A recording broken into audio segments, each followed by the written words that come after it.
No sirve de nada que me diga que va usted a ser bueno, exclamó Lord Henry, hundiendo sus blancos dedos en un cuenco de cobre rojo lleno con agua de rosas. Es usted perfecto. No cambie, por favor. Dorian Gray movió su cabeza. No, Harry, he hecho demasiadas cosas horribles en mi vida. No volveré a hacerlas.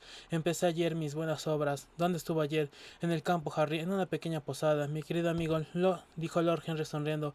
Cualquiera Cualquiera puede ser bueno en el campo, allí no hay tentaciones, es la razón de que la gente que vive fuera de la ciudad sea tan civilizada. La civilización es bajo ningún concepto una cosa fácil de lograr, solo hay dos caminos para alcanzarla, una siendo oculto, otra siendo corrompido, la gente del campo. No tiene oportunidad de ser ni lo uno ni lo otro, por eso se han estancado. Cultura y corrupción, repitió Dorian como un eco. He conocido las dos cosas, ahora me parece tremendo que los dos puedan encontrarse juntas, porque tengo un nuevo ideal, Harry. Voy a cambiar. Creo que he cambiado ya. No me ha dicho usted en qué consistió su buena acción. No me ha dicho que hizo más de una. Preguntó su compañero mientras volcaba en su plato una pequeña pirámide escarlata de fresas aromáticas espolvoreadas de azúcar con una cucharadilla perforada en forma de concha. A usted puedo decírselo, Harry. No es una historia que pueda contar a los demás. He salvado a alguien de perderse.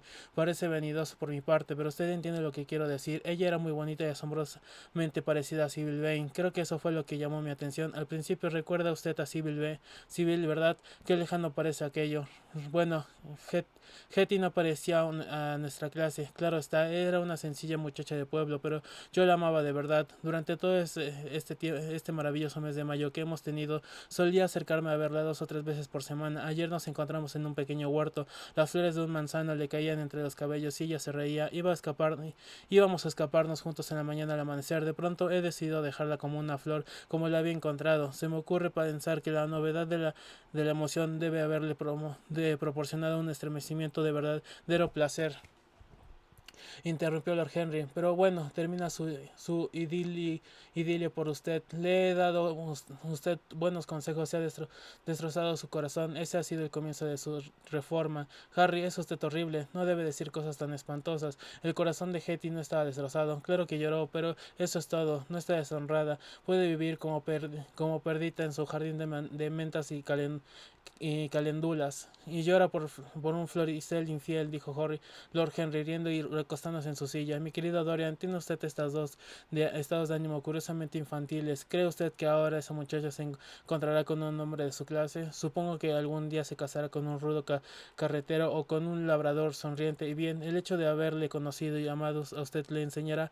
a despreciar a su marido y se sentirá desgraciada. Desde el punto de vista moral, no puede decir que crea mucho en su gran renuncia. Incluso como comienzo es pobre. Además, como sabe usted, Henry, no está flotando en sus momentos en alguna alberca de molino a la luz de las estrellas rodeada de delicadas nenúfares como Ofelia. No puedo soportar esto, Harry. Se burla usted de todo y luego sugiere las más serias tragedias. Ahora lamento habérselo dicho. No pienso hacer caso de lo que me diga. Sé que he hecho bien al obrar así. Pobre Hetty. Cuando pase a caballo por la granja esta mañana vi su blanco rostro en la ventana como un ramillete de jazmines. No hablemos más de ello y no intente convencerme de que la primera buena acción que he hecho de hace años, el primer pequeño sacrificio que conozco en mí. Uy, sí, Doria, no te vayas a cansar, pobre imbécil. Es en realidad una especie de pecado. Quiero ser mejor. Dígame algo de usted. ¿Qué hay por Londres? He estado en el club desde hace días. La gente está todavía discutiendo sobre la desaparición del pobre Basil. Creí que habría cansado ya para esas horas, dijo Dorian sirviéndose un poco de vino, frunciendo las cejas ligeramente. Mi querido muchacho, solo han hablado de ello durante 6 semanas y los británicos no tienen igual en concentrar su mente en un solo tema durante 3 meses. Últimamente han sido muy afortunados, sin embargo han tenido mi propio divorcio y el suicidio de Alan Campbell. Ahora tienen la misteriosa desaparición de un artista. Scotland Yard insiste aún en que el hombre con Gavan Gris que participó hacia París en el tren de medianoche el 9 de noviembre era el pobre Basil, y la policía francesa declara que Basil no llegó nunca a París. Supongo que dentro de 15 días nos dirán que se le ha visto en San Francisco. Es algo extraño, pero siempre que desaparece alguien dicen que le han visto en San Francisco. Debe ser una ciudad deliciosa y posee todos los atractivos del mundo futuro.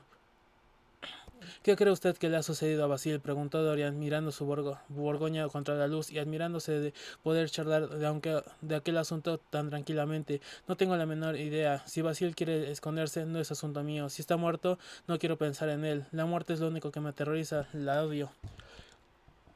¿Por qué? Dijo el joven perezosamente. ¿Por qué? Dijo Lord Henry, pasándose por debajo de la nariz de la dorada rejilla de un esenciero. Hoy día se puede sobrevivir a todo menos a ella. La muerte y la vulgaridad son los dos únicos hechos del siglo XXI que no pueden X1, X y X. Vamos a tomar el café del salón de música, Doren. Tóqueme algo de Chopin. Perdón. El hombre con quien se ha fugado mi mujer interpretaba a Chopin de una forma exquisita. Pobre Victoria, la estimaba mucho. La casa está bastante sola sin ella. Naturalmente la vida conyugal no es más que una costumbre, una mala costumbre, pero una añora incluso la pérdida de sus peores hábitos. Quizás sean estos los que más se añoran. Son una parte esencial de nuestra personalidad. Dorian no dijo nada, pero se levantó de la mesa y entró en la habitación contigua, se sentó al piano y dejó correr sus dedos sobre el marfil blanco y negro del teclado. Cuando trajeron el café, dejó de tocar y mirando a Lord Henry dijo: Harry, ¿se le ha ocurrido pasar alguna vez que Basil haya sido asesinado?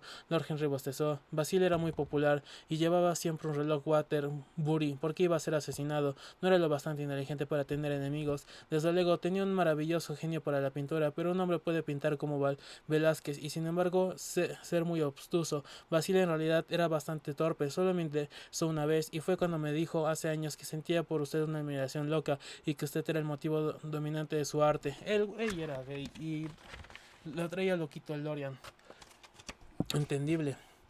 Yo estimaba mucho a Basil, dijo Dorian con una nota de tristeza en su voz, pero la gente no dice que le han asesinado, o algunos periódicos sí. A mí no me parece probable en absoluto. Sé que hay lugares horribles en París, pero Basil no es la clase de hombre que va a ellos. No tenía curiosidad, ese era su principal defecto. ¿Qué diría usted, Harry, si yo le dijera que había matado a Basil? Dijo el joven, y observó atentamente a su amigo después de hablar. Le diría, querido amigo, que adopta usted una pose que no le va en absoluto. Todo crimen es vulgar, al igual que toda vulgaridad es un crimen. No está en usted, Dorian, cometer un crimen. Lo siento si hirió su vanidad al decirle esto, pero le aseguro que es la verdad. El crimen pertenece exclusivamente a las clases bajas. No les culpo. Me imagino que el crimen es para ellos lo que el arte para nosotros, un simple medio de procurarse sensaciones extraordinarias, un medio de preocuparse en sensaciones. ¿Cree usted entonces que un hombre que ha cometido un crimen podría probablemente volver a cometer otro crimen igual? No me diga eso. Oh, cualquier cosa se convierte en un placer cuando se hace demasiado a menudo, exclamó Lord Henry. Es verdad, riendo. Ese es uno de los secretos más importantes de la vida. Me imagino, sin embargo, que el asesinato es siempre una equivocación. Nunca deberíamos hacer nada que no se pudiera comentar después de la cena. Pero dejemos el pobre Basil. Me gustaría creer que ha tenido un fin tan romántico como el que usted sugiere, pero no puedo. Me atrevería a decir que se cayó al Sena desde un omnibus y que el conductor ha sido silenciado el escándalo. Si me figuro que este fue su fin, me parece verle ahora, tendido boca arriba bajo esas aguas verdes y negruzcas, pasando sobre él las pasadas barcas y con largas hierbas enredadas en su cabello. ¿Sabe usted? No creo que hubiera hecho mucho más obras buenas. Durante los últimos 10 años su pintura había bajado mucho. Dorian exhaló un suspiro y Lord Henry pasando por la habitación empezó a cosquillar la cabeza de un curioso loro de Java, un gran pájaro de plumaje gris, con la cresta y la cola rosas que se balanceaban sobre una pertiga de bambú. Mientras sus finos dedos le acariciaban, el oro parpadeaba blanca, con la, con la blanca cautícula de sus párpados arrugados sobre sus negros ojos de cristal y empezó a bambolearse adelante y atrás. Sí, continuó volviéndose, sacando el pañuelo del bolsillo. Su pintura había bajado bastante, había perdido un ideal. Cuando ustedes dejaron de ser grandes amigos, creo que ser un gran artista. ¿Qué lo separó? Supongo que lo aburrió. Si fue eso, él nunca lo olvidó. Es una costumbre que tiene los pelmazos. A propósito, ¿qué fue de aquel maravilloso retrato que le hizo? No creo haberlo visto desde que lo terminó. Oh, recuerdo que me dijo que usted hace años que lo había enviado a Selby y que se perdió o lo robaron por el camino. No lo recuperó nunca. Qué lástima. Era realmente una obra maestra. Recuerdo que la quise comprar. Ahora quisiera haberlo hecho. Pertenecía al mejor periodo de Basil. Desde entonces obra fue una, su obra fue una curiosa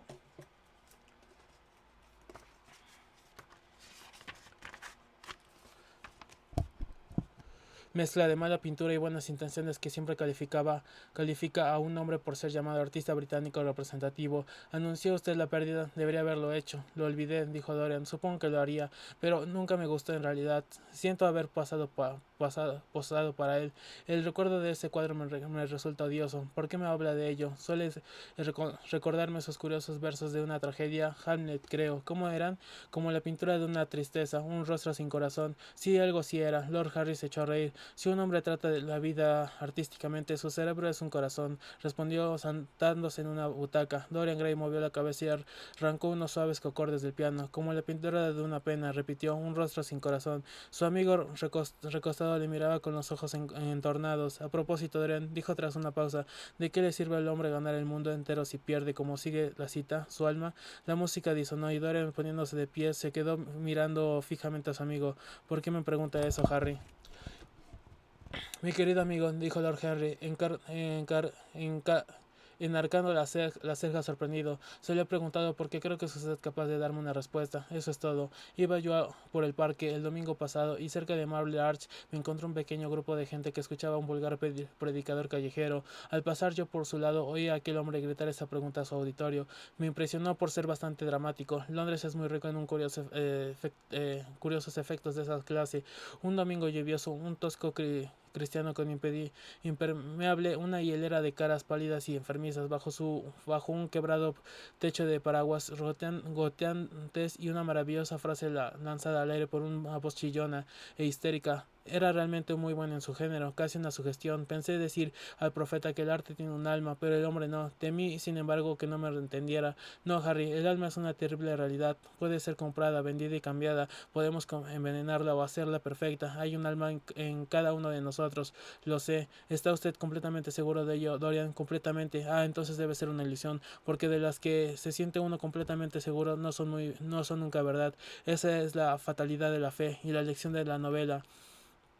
Qué solemne está, no se ponga tan serio. ¿Qué tenemos que ver con la superstición de la época? No, hemos superado nuestras creencias en el alma.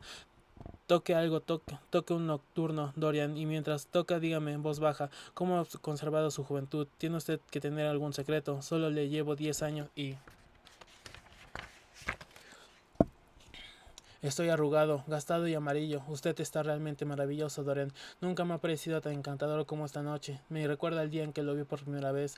Ese era un poco como fletudo y muy tímido, absolutamente extraordinario. Ha cambiado naturalmente, pero no en apariencia. Quisiera que me dijera su secreto. Para recobrar mi juventud haría cualquier cosa en el mundo, excepto ejercicio físico.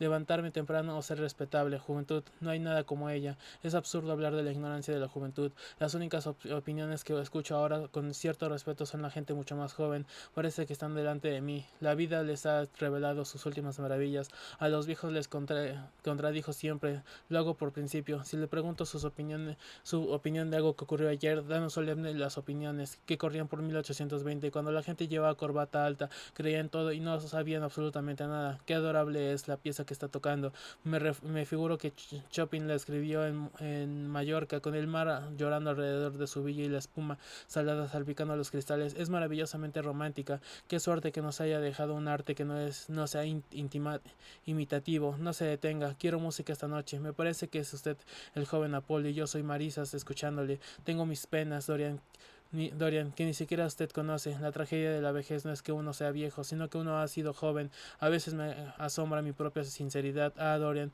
qué feliz es usted. Qué vida es tan exquisita la que ha tenido. Ha saboreado usted profundamente. Ha experimentado las uvas contra su paladar. Nada le ha sido ocultado y todo eso ha pasado por usted como el sonido de la música.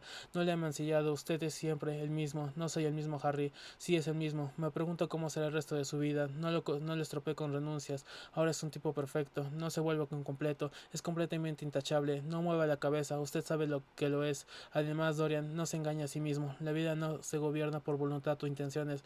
Es una cuestión de nervios, fibras y células lentamente constituidas, en las cuales se ocultan el pensamiento y la pasión. Tiene sus sueños, puede imaginarse a salvo y creerse fuera, pero un tono casual de dolor en una habitación, un perfume especial que una vez le gustó y que le trae sutiles recuerdos, un verso de un poema olvidado que vuelve a su memoria, una cadencia en una pieza musical que dejó ya de tocar.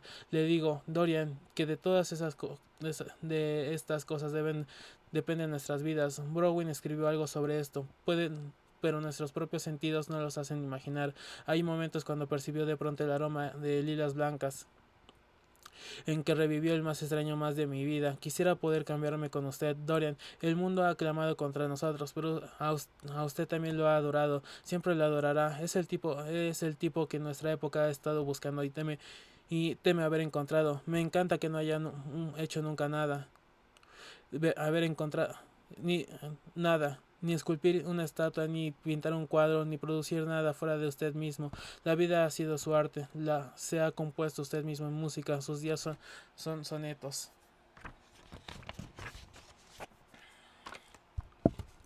Dorian se levantó del piano y se pasó la mano por el cabello. Si la vida ha sido exquisita, murmuró, pero ya no voy a llevar la misma vida, Harry. No debe decirme esas cosas extravagantes. No conoce usted nada sobre mí. Creo que si me como conociera también, usted se partiría de mí. Sería usted. No se ría. ¿Por qué deja de tocar, Dorian? Vuelve a interpretar el nocturno. Mire la gran luna de miel que cuelga en el aire sombrío. Está esperando a que la hechice. Y si se pone a tocar, se acercará más a la tierra. ¿No quiere? Vámonos al club, entonces. Ha sido una encantadora velada y debemos terminarla encantadoramente. Hay alguien en el White que arde en deseos de conocerle. El joven Lord Paul, el hijo mayor de Bournemouth, ya le ha copiado las corbatas y me ha pedido que los presente. Es completamente delicioso y me recuerda bastante a usted. Espero que no, dijo Dorian, con una mirada triste. Pero estoy cansado de esta noche, Harry. No iré al club, son casi las 11 y quiero acostarme pronto. Quédese, nunca he tocado tan bien como esta noche. Había una ejecución algo maravillosa, había más expresión de lo que le he oído nunca. Es porque voy a ser bueno, respondió sonriendo. Estoy un poco cambiado ya. No puede usted cambiar para mí, Dorian, dijo Lord Henry. Usted y yo siempre seremos amigos. Sin embargo, me envenenó con un libro en una ocasión. No lo olvidaré. Harry, prométame que nunca prestará ese libro a nadie. Es dañino. Mi querido amigo, es usted que está usted empezando a moralizar. Pronto será como los conversos y como los predicadores protestantes que provienen a la gente contra todos los pecados que están ellos cansados de cometer. Es usted demasiado delicioso para hacer eso. Además, es inútil. Usted y yo somos los que somos y seremos lo que seamos. En cuanto a ser envenenado por un libro, no existe tal cosa. El arte no tiene influencia sobre la acción, aniquila el deseo de obra. Es soberbiamente estéril. Los libros que el mundo llama inmorales son los que enseñan a ese mundo su propia vergüenza. Eso es todo, pero no discutamos de literatura. Vuelva mañana a verme. Saldré a montar a las 11. Podemos ir juntos y le llevaré luego a comer con Lady Baxton. Es una mujer encantadora y quiere consultarle a usted sobre unos tapices que piensa comprar. ¿Querrá usted venir? O iremos a comer con con nuestra duquesita. Dice que no le ve nunca. Ahora se ha cansado tal vez de Gladys. Pienso que será eso. Su inteligencia legua le pone a uno nervioso. Bueno, en todo caso, venga aquí a las 11. ¿Debo venir realmente, Harry? Creo que sí. El parque está completamente adorable. Ahora, no creo que haya habido tantas lilas desde el año en que le conocí a usted. Muy bien, vendré a las 11, dijo Dorian. Buenas noches, Harry. Cuando llegó a la puerta, vaciló un momento como si tuviera algo más que decir. Luego suspiró y salió.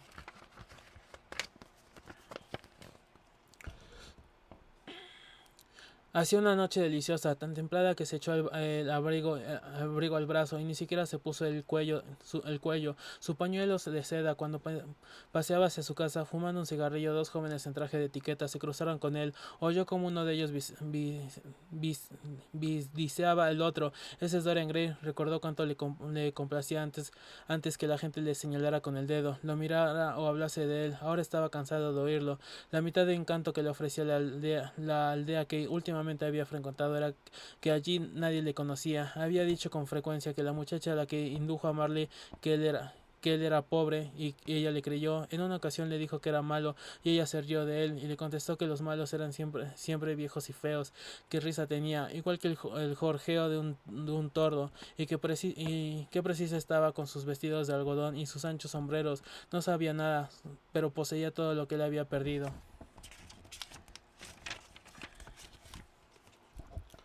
Cuando llegó a su casa, encontró a su criado esperándole, le envió a acostarse y él se arrojó en el sofá de la biblioteca, donde empezó a pensar que algunas de las cosas que Lord Henry le había dicho, ¿sería realmente cierto que uno no puede cambiar nunca? Sintió un ardiente anhelo por la inmaculada pureza de su adolescencia, su rosada y blanca adolescencia, como Lord Henry la había llamado una vez. Sabía que se había empañado, llenado su mente de corrupción y causado horror a su imaginación, que había ejercido una influencia perniciosa en los demás y había experimentado una terrible alegría con ello, y que de las vidas que se había cruzado con la suya había sido la más bella y la más prometedora la que había llevado a la ruina, pero era todo aquello irreparable.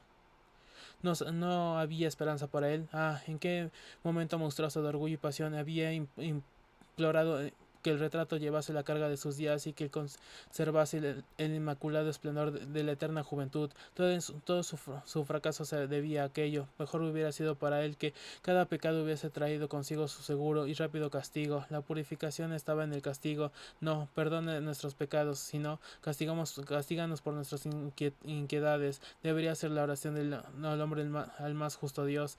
El espejo curiosamente tallado que Lord Henry le había regalado hacía ya bastantes años estaba sobre la mesa, y los cupidos membrudos y blancos recían a su alrededor como antaño. Lo tomó como hiciera aquella noche de horror en que notó por primera vez el cambio en el retrato fatal, y con los ojos anegados en lágrimas ardientes se miró en aquel bruñido escudo. En una ocasión, alguien que lo había armado con una locura se había escrito en estas palabras idolatras: el mundo ha cambiado porque tú estás hecho de marfil y otro.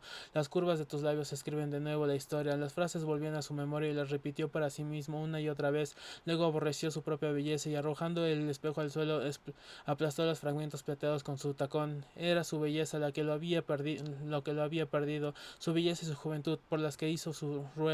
A pesar de esas dos cosas, su vida podría haber estado libre de mancha. Su belleza no había sido más que una máscara para él, y su juventud una burla. ¿Qué es la juventud en el mejor de los casos? Una época fresca e inmaculadura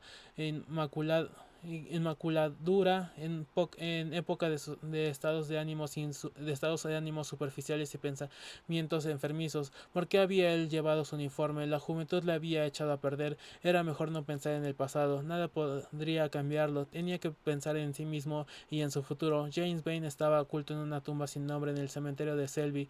Alan Campbell se había suicidado una noche en su laboratorio sin revelar lo que le había forzado a hacer. La curiosidad suscitada en aquel momento por la desgracia de Basil Hallward parecía pronto.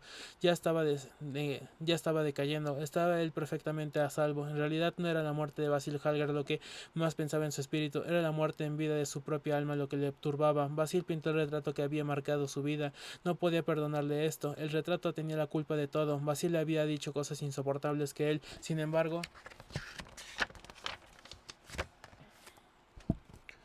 escuchó con paciencia. El asesinato había sido simplemente la locura del momento. En cuanto a Alan Campbell, su suicidio había sido obra suya. Él lo había elegido. Nada tenía que ver con él. Una nueva vida. Eso era lo que necesitaba. Eso era lo que esperaba. Seguramente le había empezado ya. Había respetado a una inocente de todas formas. Nunca volvería a rentar a la inocencia. Iba a ser bueno. Al pensar en Hetty Merton, empezó a preguntar si el retrato había cambiado en la cerrada habitación. Seguramente no seguiría tan horrible como había sido. Quizás si su vida se purificaba, sería capaz de extraer todos los signos de maligna pasión de la cara. Tal vez los signos de maldad habían desaparecido. Ya iría a ver. Tomó la lámpara de la mesa y subió las escaleras. Al destrancar la puerta, una sonrisa de alegría jugueteó por su rostro extrañamente joven y se detuvo un momento en sus labios. Sí, sería bueno, y el odioso objeto que había tenido oculto no volvería a aterrarle. Sintió como si se hubiera quitado ya el peso de encima. Entró tranquilamente cerrando la puerta tras de sí, como era su costumbre, y tiró de la colgadura púrpura que cubre el retrato. Lanzó un grito de dolor y de indignación. No pudo ver ningún cambio, excepto una mirada de astucia en los ojos y una arruga de hipocresía que frunció la boca. La cosa era, sin embargo, repugnante, más repugnante si era posible que antes, y el rocio escarlata que manchaba La mano parecía más brillante y más similar a sangre recién derramada. Entonces tembló. ¿Había sido solo vanidad lo que le impulsó a realizar su única buena acción, o el deseo de una nueva sensación, como había insinuado Lord Henry con su risa burlona, o esa pasión por actuar que nos hace a veces realizar cosas mejores que nosotros mismos? O quizás todo ello parecía haberse extendido como una enfermedad horrible por los arrugados dedos. Había sangre sobre los pintados pies, como si aquello hubiese goteado sangre, incluso sobre la mano que no había empuñado el cuchillo. Confesar significaría aquello que debía confesar, describirse él mismo y ser empujado a la muerte. Se echó a reír, sentía que la idea era monstruosa. Además, aunque él confesara, ¿quién iba a creerle? No había rastro de muerte en ninguna parte. Todo lo que le pertenecía había sido destruido. Él mismo lo había quemado en el piso abajo. El mundo diría simplemente que él estaba loco, que encerrarían si persistía en su historia. Sin embargo, su deber era confesar, sufrir pública vergüenza, hacer una pública expiación. Existía un Dios que pedía a los hombres que dijeran sus pecados tanto en la tierra como en el cielo. Nada de lo que pudiera hacer le limpiaría hasta que no hubiera confesado su propio pecado. Su pecado se encontraba de hombros. La muerte de Basil Harga le pareció una cosa insignificante. Pensaba que Hetty Merton, porque era un espejo injusto, el espejo de su alma en que estaba mirando, vanidad, curiosidad, hipocresía. No había más que eso en su renuncia. Había algo más, al menos eso pensaba, pero ¿quién podría decirlo? No, no había nada más. La había respetado por vanidad, había llevado la máscara de la bondad por hipocresía, la curiosidad había intentado negarse a sí mismo, ahora lo reconocía, pero aquel asesinato es que iba a perseguir durante toda su vida, tendría que cargar siempre con el pasado, debía realmente confesar, nunca, solo sabía que solo sabía una pequeñísima prueba contra él en su retrato, esa era la prueba, la destruiría, por, ¿por qué? ¿Por qué lo habría conservado tanto tiempo? En otro tiempo le había proporcionado placer observar su cambio y su envejecimiento, y ya después después no experimentaba tal placer, no le dejaba dormir por las noches. Cuando estaba ausente se sentía invadido del temor de que otros ojos lo viesen. Había arrojado melancolía sobre sus pasiones. Su solo recuerdo había ensombrecido muchos momentos de alegría. Había sido para él como una conciencia. Si había sido la conciencia, lo destruiría. Miró a su alrededor y vio el cuchillo con el que había herido a Basil Hallgard. Lo había limpiado muchas veces hasta que no quedó mancha de él. Relucía deslumbrante. Como había matado al pintor, mataría también su obra y todo lo que significaba. Mataría el pasado, y cuando hubiera muerto, él sería libre. Mataría aquella monstruosa vida de alma, y sin sus horrendos avisos se encontraría en paz. Asió el instrumento y apuñaló el retrato con él. Se oyó un grito y una caída aparatosa. Fue tan terrible el grito en su agonía que los criados se despertaron asustados y salieron de sus dormitorios. Dos señores que pasaban entonces por la plaza se detuvieron mirando la gran casa, continuaron su camino hasta que encontraron un policía y le condujeron a ella. El hombre llamó a la puerta varias veces, pero no hubo respuesta. La casa estaba oscura, a excepción de una luz en una de las habitaciones del piso alto. Al cabo de un rato, la policía se fue y se quedó vigilando por un pórtico cercano. ¿De quién es esa casa, guardia?, preguntó el mayor de los dos señores. De Mr. Dorian Gray, señor, respondió el policía. Mirándose el uno al otro, marchándose, hicieron un gesto de desprecio. Uno de ellos era el tío de Sir Henry Aston. Dentro de las habitaciones del servicio, los criados a medio vestir hablaban con susurros. La anciana Mistress Leaf lloraba y se torcía las manos. Francis estaba pálido como un muerto. Al cabo casi de un cuarto de hora, subió las escaleras acompañado del cochero y uno de los lacayos. Llamaron con los sonidillos, pero nadie contestó.